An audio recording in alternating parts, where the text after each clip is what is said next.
Hey guys, welcome back to the channel and my April 2025 garden update. Towards the end of summer we started off a load of new fig cuttings. I'm just in the middle of editing how to start fig cuttings video. Towards the end of winter is the ideal time to start your fig cuttings, so if you're in the southern hemisphere then this is a perfect time to start planning. Orange trees are absolutely packed with oranges and we've got the last few figs ripening on the trees. So first thing we've been doing is starting off some fig cuttings. I started these off, not ideal time, end of summer, start of autumn. Got Peter's Honey, Calderham Noir, Gelatin Raspberry, Bogotto Nero. Here we have Violet de Solis, and a couple of others. Now they've all rooted really nicely, but a couple of them, the Bogotto Nero, has started to lignify and drop its leaves. Like it's got decent roots, but we'll just have to see if it wakes up next year. I will be doing more cuttings in the winter, so we can go outside. Now we're coming into autumn here in Melbourne now, so quite a few of the trees are dropping the leaves. This is the black mulberry, so it's almost dropped all its leaves now. We've got the feijoa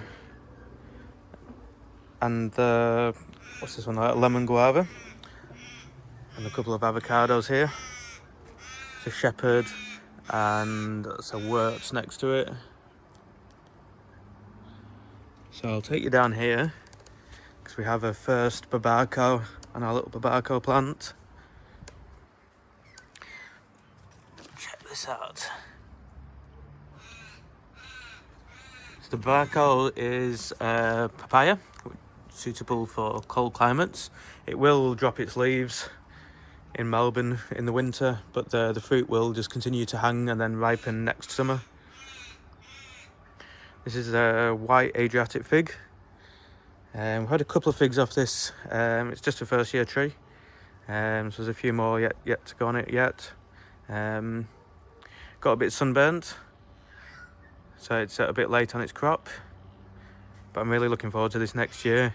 I am considering air layering this in summer around here, and then actually grafting a couple of other varieties on this, like the Italian 258, and then having a really nice three variety tree. Strawberries have now finished for the year.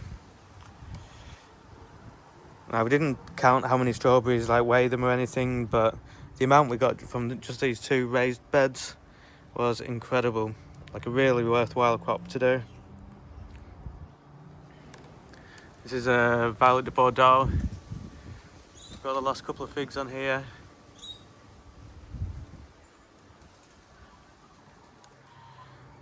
And this I was sold this as a Desert King, but I think it's more likely a white Adriatic or Adriatic fig. But this has been the standout of the season.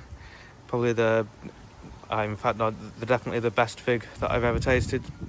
We've got the lemon tree, the peach tree, blueberries.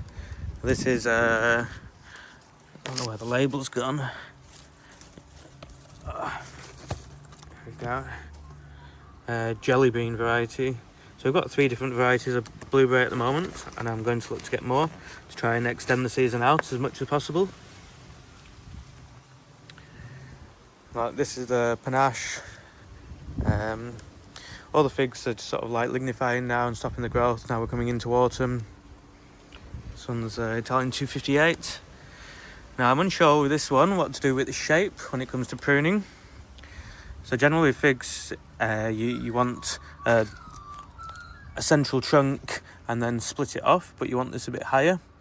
So I don't know whether to hack it here and turn that upright, or whether just to have that as my 2 scaffolds and trim both and have it branching out from there.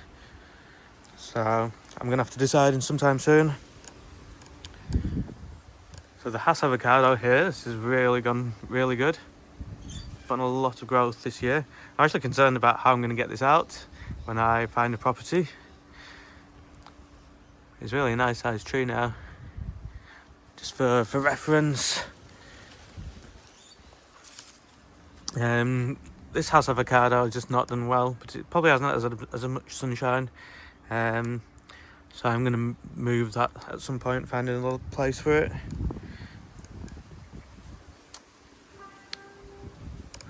Go around here, this is the white Chatoot mulberry.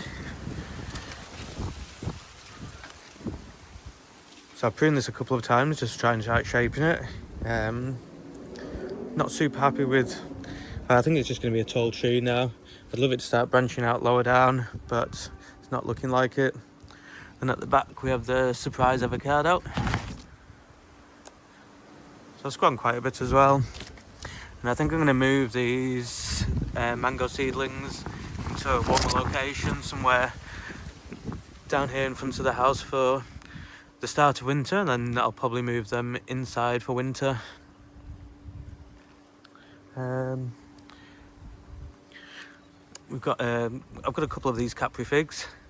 So the plan is with these to eventually have a wasp colony, so I can get pollinated figs. It greatly improves the flavour and speeds up ripening. This is rambutan. Seems to be going okay. I'm going to put that in a bigger pot at some point soon, probably towards the end of winter. I'll take you over here. So in the garden bed, the tomatoes have come out.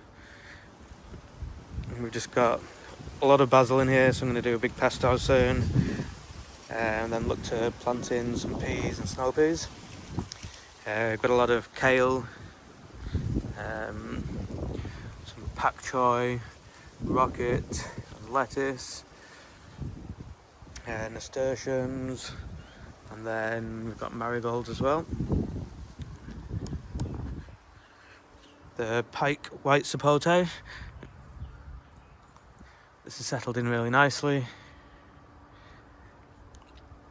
So I think these will be probably 3 years before they fruit.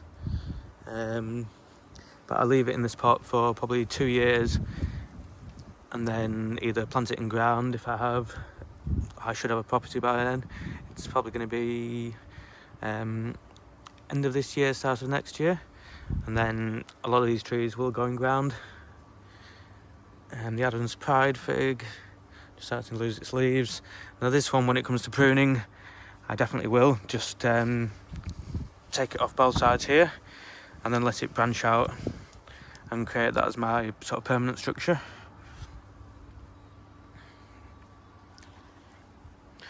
This is a seedling white sapote, which I'm going to graft on a couple of the different varieties. This one's Kampong white sapote again, which has settled in really nicely. This one is another white sapote Reneke commercial. This hasn't actually put on any growth yet. Looks like it might be trying to at the back. This tall fig tree here. This is a St. Dominic Violet. Definitely the most vigorous because it's in such a small pot, and that was just a first year growth. So I potentially might use this as some rootstock for grafting as well. Mike's favourite persimmon. I'm not sure if this is dead or what's going on. I've read in a few different groups that persimmons can test your patience, and I've read of people having theirs for 9 months before they show any sign of life, but this did nothing all summer. So I have done like a scratch test and it's all green still, so hopefully it springs back to life next spring. This is another Kampong white sapote at the back here, just settling in nicely. And then we have 2 Flying Dragon, which is a dwarf citrus rootstock for the 2 orange trees that we have in the garden. Here's the other side of the garden bed. So as soon as these basil plants come out, we'll get some peas in. I might even start planting the peas now, and then sort of take the basil out as the peas are coming through. But for such a small space, we've had a really good harvest from this summer. And our olive tree has actually pumped out heaps of olives. I'm going to harvest these. I'm booked into a local community olive press where you can take a bucket load of olives and they'll press it into oil.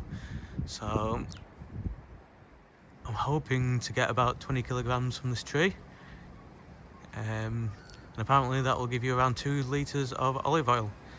So there'll be a video on that coming soon. We also have, this is the blood orange tree.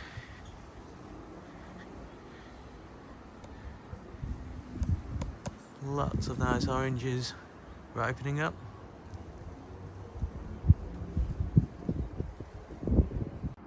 And this is our other orange tree. This is absolutely pumped out the oranges this year.